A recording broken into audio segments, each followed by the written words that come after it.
چند دن پہلے ہمیں چند کلپیں جو ہے موصول ہوئیں جو کہ مولوی عبداللطیف صفدر صاحب کی طرف سے تھیں، ان کی کلپیں تھیں۔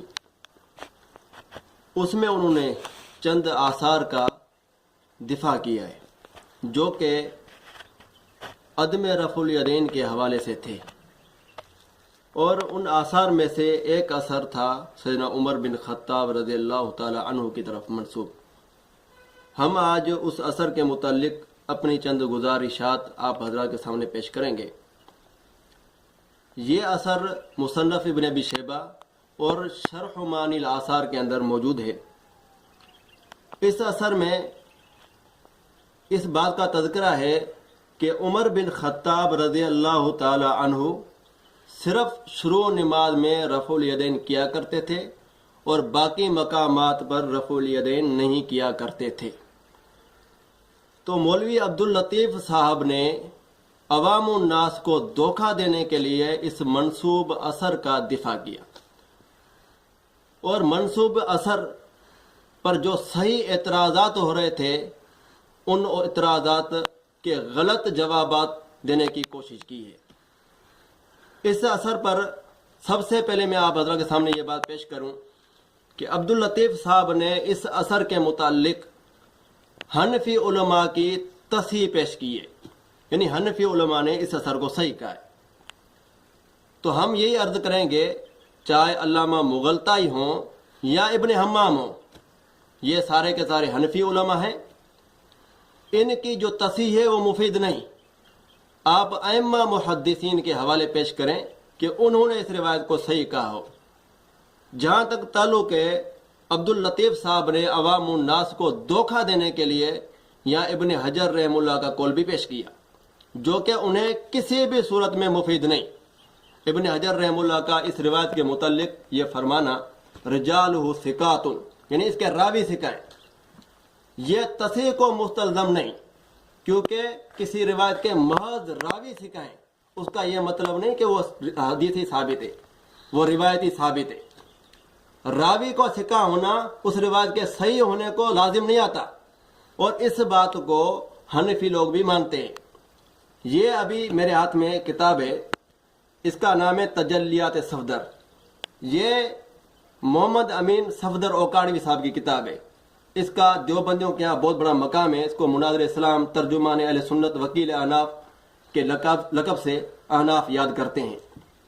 تو انہوں نے ایک روایت پر بحث کرتے ہوئے ایک اہل حدیث عالم کو جواب دیا، تو انہوں نے کیا کہا اس شیخ الحدیث نے اپنے ان غیر ان پڑھ مقلدین کو دھوکہ دینے کے لیے توثیق روات کا ڈھونگ رچایا تاکہ لوگ سمجھیں کہ راوی ثقہ ہے، لیکن شیخ الحدیث صاحب نے خوب تجاہل عارفانہ سے کام لیا ہے۔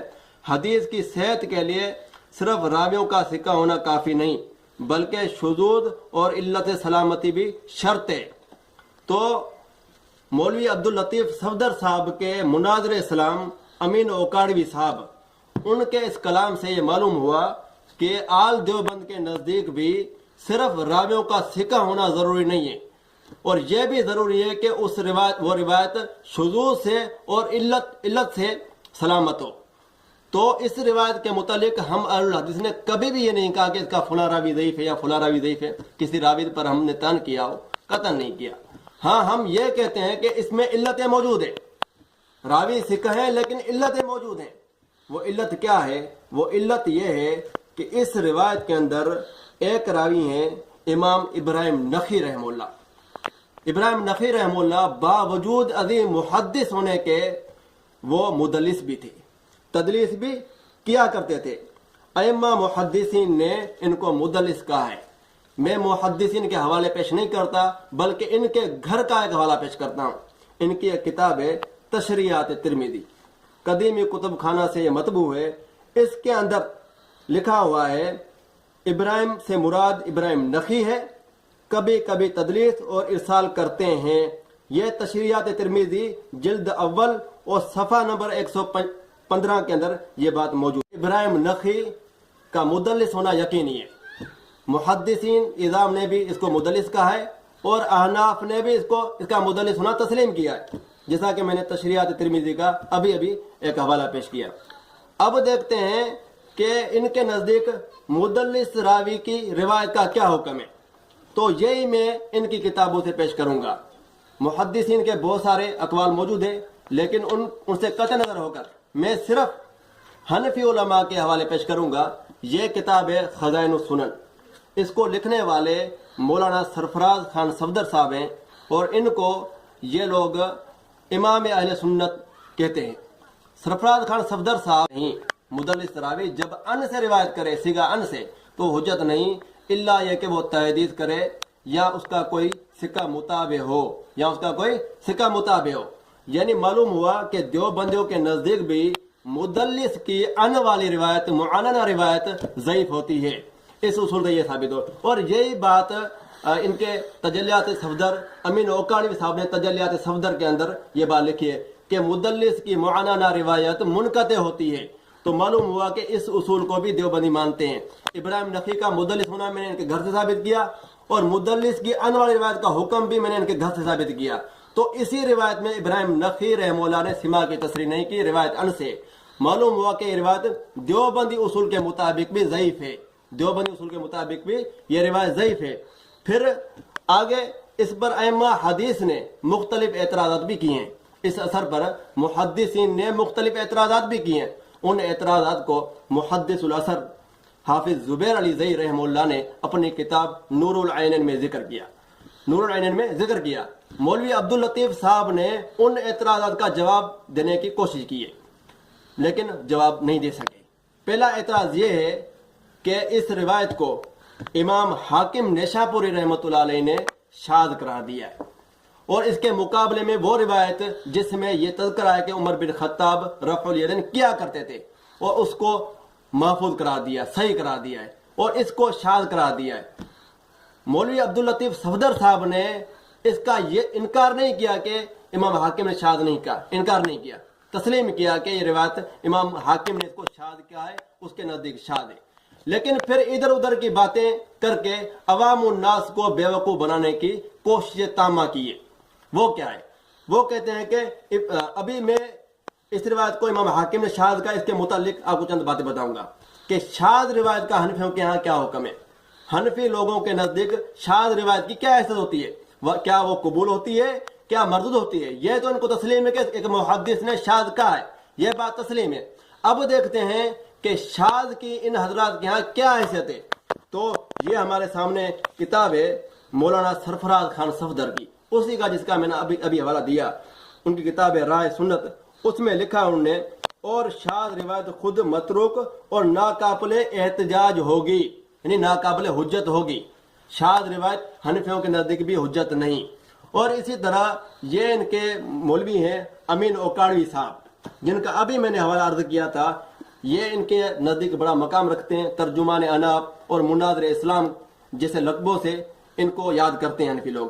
تو انہوں نے اپنی کتاب کے اندر، اپنی تجلیات صفدر کے اندر یہ لکھا ہے کہ بس تم شاذ روایتوں سے بچو، حنفیوں کو شاذ روایت سے بچنے کا حکم دیا ہے امین اوکاڑوی صاحب نے۔ تو معلوم ہوا کہ ان کے نزدیک بھی شاذ روایت حجت نہیں ہوتی۔ تو امام حاکم رحمہ اللہ کے نزدیک یہ روایت شاذ ٹھہری، اور شاذ روایت احناف کے ہاں بھی مردود ہوتی ہے۔ اب اگلی بات یہ ہے کہ اس کا مولوی صاحب نے کوئی جواب نہیں دیا۔ جو بات کی، جو اعتراض اٹھایا، اس کا شیخ زبیر علی زئی رحمہ اللہ نے نور العینین میں جواب دے دیا ہے۔ امام حاکم رحمہ اللہ نے اس روایت کے مقابلے میں جس روایت کو صحیح قرار دیا ہے وہ روایت طاؤس سے، وہ مولوی صاحب نے خود تسلیم کیا ہے۔ جب یہ بات تسلیم کر دی تو پھر ادھر ادھر کی بات سوائے خلط مبحث کے اور کچھ نہیں۔ اب دوسرا اعتراض اس روایت پر امام ابو زرع الرازی رحمہ اللہ کا قول ہے، یہ دوسرا اعتراض ہے، وہ شیخ زبیر علی زئی رحمہ اللہ نے اپنی کتاب میں درج کیا۔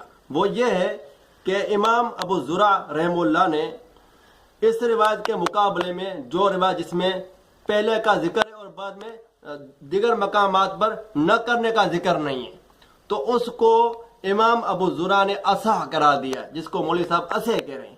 اصح نہیں ہوتا بلکہ اصح ہوتا ہے، تو امام صاحب نے اسے اصح قرار دیا ہے۔ تو مولوی صاحب کہتے ہیں عبداللطیف صاحب کہ اثر کا مقابلہ صحیح سے ہوتا ہے. اس کا مطلب کہ جو عبداللہ بن مسعود کا یہ اثر ہے جو ان کی طرف منسوب ضعیف اثر ہے رفع الدین نہ کرنے کے متعلق، وہ بھی ان کے نزدیک صحیح تھا کیونکہ اثر کا مقابلہ صحیح سے ہوتا ہے. تو مولوی صاحب کو کہ ایک ہم اصول سمجھائیں گے کہ اثر کا ہر جگہ مقابلہ صحیح سے نہیں ہوتا، بلکہ بسا اوقات اس کا مقابلہ ضعیف سے بھی ہوتا ہے. بسا اوقات اس کا مقابلہ ضعیف سے بھی ہوتا ہے. تو ہم بات کی تفہیم کے لیے جامع ترمذی سے 2 مثالیں عرض کریں گے. یہ جامع ترمذی میرے ہاتھ میں ہے. اس میں امام ترمذی رحمہ اللہ حدیث نمبر 10 کے تحت اس حدیث کے تحت لکھتے ہیں، اس حدیث کے بارے میں، حدیث جابر عن النبی صلی اللہ علیہ وسلم اصح من حدیث ابن لہیعہ. جابر کی جو حدیث ہے وہ ابن لہیعہ کی حدیث سے زیادہ صحیح ہے. تو مولوی صاحب کے اصول کے مطابق ابن لہیعہ کی حدیث بھی صحیح ہونی چاہیے تھی، حالانکہ ایسا نہیں ہے. پھر ابن لہیعہ کی جو حدیث ہے جس کے مقابلے میں دوسری روایت کو اصح قرار دیا، ابن لہیعہ کی حدیث کے بارے میں امام ترمذی نے فرمایا وابن لہیعہ ضعیف عند اہل الحدیث، وہ اہل حدیث کے نزدیک ضعیف ہے.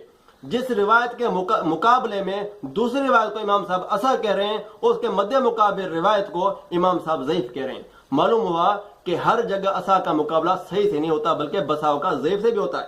پھر دوسری مثال حدیث نمبر 12 کھولیں تو اس میں امام ترمذی رحمہ اللہ فرماتے ہیں ایک روایت کے متعلق ھذا وھذا اصح من حدیث عبد الکریم، یہ عبد الکریم کی حدیث سے زیادہ صحیح ہے، عبد الکریم کی حدیث سے زیادہ صحیح ہے. تو مولوی صاحب کے اصول کے مطابق، عبداللطیف صاحب کے اصول کے مطابق کہ دوسری حدیث بھی جو عبد الکریم سے مروی ہے وہ بھی امام ترمذی کے نزدیک صحیح ہونی چاہیے کیونکہ اصح کا مقابلہ صحیح سے ہوتا ہے، حالانکہ ایسا نہیں ہے. یا امام ترمذی رحمہ اللہ فرماتے ہیں قال ابو عیسیٰ انما رفع ھذا الحدیث عبد الکریم، اس روایت کو عبد الکریم نے مرفوع بیان کیا. پھر عبد الکریم کے بارے میں کیا فرماتے ہیں؟ فرماتے ہیں وہو ضعیف عند اہل الحدیث، وہ اہل حدیث کے نزدیک ضعیف ہے. اب دیکھیں ایک روایت کو اصح کا اور اس کے مد مقابل روایت کو امام ترمذی نے ضعیف قرار دیا. تو معلوم ہوا کہ ہر جگہ اصح کا ضعیف سے مقابلہ، صحیح سے مقابلہ نہیں ہوتا بلکہ کبھی کبھی ضعیف بھی ہوتی ہے. پھر اس بات کو دیوبندی بھی تسلیم کرتے ہیں. یہ میرے ہاتھ میں کتاب ہے درس ترمذی، یہ مفتی تقی عثمانی صاحب جو ان کے ہاں شیخ الاسلام کے منصب پر فائز ہیں، شیخ الاسلام کا لقب ان کو دیا جاتا ہے. یہ اپنی کتاب کے اندر 206 نمبر صفحہ ہے، اسی حدیث جس کو امام ترمذی نے اصح کا اس کے مد مقابل جو روایت تھی اس کو ضعیف کہہ دیا اور عبداللہ بن لہیعہ کو بھی ضعیف کہا، یعنی اس روایت کا ضعیف ہونا تسلیم کیا، حالانکہ ایسا نہیں ہونا چاہیے تھا. عبداللطیف صاحب کے اصول کے مطابق وہ روایت بھی صحیح ٹھہر رہی تھی. تو دوسری جو روایت میں نے پیش کی وہ روایت تھی عبد الکریم کی. امام ترمذی رحمہ اللہ نے اس کے مد مقابل روایت کو اصح کہا. تو مولوی صاحب کے اصول کے مطابق وہ عبد الکریم والی روایت بھی صحیح ہونی چاہیے تھی، امام ترمذی نے ضعیف کہا. وہی بات تقی عثمانی صاحب نے بھی اسے ضعیف کہا. تو معلوم ہوا کہ مفتی تقی عثمانی کے نزدیک بھی اصح کا مقابلہ ہر جگہ صحیح سے نہیں ہوتا بلکہ بسا اوقات اس کا مقابلہ ضعیف سے بھی ہوتا ہے، بسا اوقات اس کا مقابلہ ضعیف سے بھی ہوتا ہے. پھر دوسری بات مولوی صاحب نے یا عوام کو بے وقوف اور دھوکہ دینے کے لیے، بے وقوف بنانے کے لیے ایک اور بات کی. وہ بات یہ کی کہ یہاں جس روایت کو ابو زرع اصح کہہ رہے ہیں اس میں 2 مدلس راوی موجود ہیں اور روایت انس ہیں، ایک سفیان ثوری ہیں دوسرے ابراہیم نخعی ہیں. تو مولوی صاحب کو ہم یہ بات سمجھاتے چلیں کہ مدلس راوی کی ان والی روایت کی جب دوسری جگہ سما کی تصریح ہو یا پھر کوئی قوی متابع ہو تو وہ ضعف زائل ہو جاتا ہے، وہ تدلیس زائل ہو جاتی ہے. اس بات کو آپ کے مولوی بھی مانتے ہیں. یہ آپ کے مولوی ہیں مولوی سرفراز خان صفدر، انہوں نے اپنی کتاب خزائن السنن کے اندر یہ بات لکھی ہے کہ مدلس راوی ان سے روایت کرے تو وہ حجت نہیں، الا یہ کہ وہ تحدید کرے یا اس کا کوئی سکہ متابع ہو، یا اس کا کوئی سکہ متابع ہو. تو اس کا متابع موجود ہے، بے شمار متابعات موجود ہے. اگر آپ کہیں گے تو انشاءاللہ ہم آپ کو دکھلا دیں گے. پھر اس روایت پر تیسرا اعتراض، تیسرے محدث ہیں اعتراض کرنے والے، وہ ہیں امام ابن الجوزی رحمہ اللہ، جو اس پر یہ اعتراض کرتے ہیں کہ روایت ضعیف ہے. عبداللطیف صاحب نے اس کا بھی کوئی جواب نہیں دیا، صرف خلط مبحث سے کام لیا. کیا کہا کہ امام صاحب نے کوئی وجہ نہیں بتائی. تو محترم وجہ تو ہے نا، وجہ اصول محدثین کے مطابق جو وجہ بن رہی ہے وہ وجہ یہ ہے کہ ابراہیم نخعی اس میں مدلس روایت ان سے. جب ایک وجہ بن رہی ہے تو محدث نے ضعیف کہہ دیا تو اس محدث کا قول ہم بطور تائید پیش کریں گے. اور اس طرح آپ حضرات کی کتابوں میں بے شمار مثالیں موجود ہیں. آپ نے ائمہ حدیث کے اقوال تضعیف پیش کیے ہیں، ان نے وجہ نہیں بتائی، ایسے آپ نے پیش کیے ہیں، پھر وجہ آپ اپنی طرف سے بتا رہے ہوتے ہیں۔ اگر آپ کا مطالبہ ہوگا تو انشاءاللہ تعالی اس طرح کی بھی عبارت